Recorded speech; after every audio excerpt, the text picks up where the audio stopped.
Hello everyone and welcome back to Lucky Loaders 15, where I'll be giving you two selections for tomorrow's racing, where I'll be focusing on day 2 of the Chester May meeting. It's not been a bad day so far. We had a nice winning nap with Ever Given. He was advertised at 10-3 last night and in the end was very well gambled. He absolutely bolted up in the end. He proved he was the group horse in the handicap. He returned the final SP of 11-8, so that was a good result for us there. The Longshot Studio was disappointing. He encountered a few traffic problems when he was badly squeezed out at one point, and then Luke Morris just gave up on him and he had no chance whatsoever to try and get back into the race.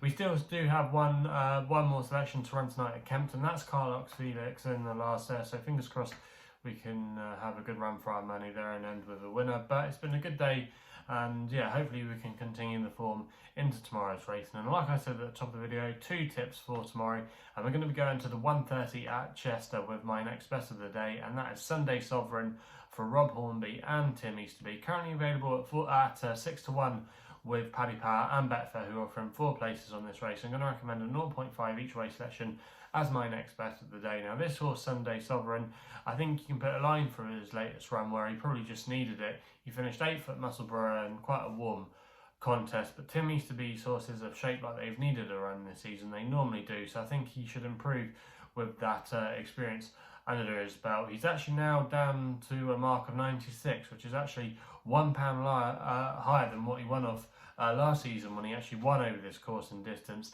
And he also, as well, he would have appreciated the rain that's fallen at Chester today. It's definitely going to at least ride on the soft side of good tomorrow, so that would definitely suit him. He's not got a bad draw as well tomorrow in still 5, and there's going to be plenty of pace on tomorrow, and it could just set up for a pace collapse, and I could see him doing his best work late on, staying on strongly. Rob Hornby as well is a good jockey booking tomorrow. I just think he's got quite a lot of things in his favour, and I think he's got a very good chance in this race. He was a very good 2-year-old when he was previously trained by Paddy Toomey, and he's always had that bit of back class, and I just think that might serve him in good stead tomorrow. I don't think this is actually a particularly strong race for the grade. I do think it's, again, it's up there for those with the market principles, but for me, Sunday Sovereign at 6-1, I thought he was a fair price there, and that's why he's going to be my next best of the day. We then go to my nap, which runs in the last race at Chester in the 450. I like the chances here of Trojan Horse for Franny Norton and Charlie and Mark Johnston, currently available at 7-2 most firms, and I'm going to recommend a 1-point win bet here. Now this horse, Trojan Horse,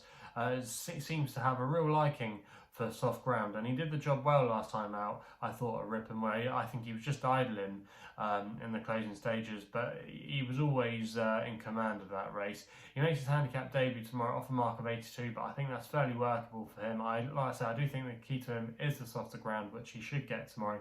And this is a race Charlie and Mark Johnson like to target. They've actually won this race 2 times in the last 3 years, and he's just the kind of horse I could see improving in handicaps this year for Mark Johnson. Mark Johnson always has a few 3-year-olds that do very well in handicaps, especially at the Royal Meet and the Royal Ascot. And if he was to win this, he could definitely follow that path. And I just think at 7-2, I think he's a fair price there. Okay, he's drawn in stall 6, but over the longer trips, it's not necessarily a bigger issue. And Franny Norton, he rides Chester very well. I just think he'll sit up there with the pace tomorrow, and I think he might just be able to dictate the fractions, and he could just be a tough nut to crack. And yeah, 7-2, I don't think it's a bad price there, and he's got the profile as well. He's by Ulysses of an improver this season, and I think he could be well handicapped there for the Johnstons. So yeah, they're the 2 tips then for tomorrow's racing. Let me know in the comments box below what you're going to be backing tomorrow. If you're still enjoying these videos, please remember to hit the thumbs up button and subscribe here to the YouTube channel at Lucky Loader 15. If you want to follow me on the socials as well, Twitter and Insta are the places to do so, where my handle is at Lucky Loader 15. And that's all I got to say, so please gamble responsibly, and we'll be seeing you again soon.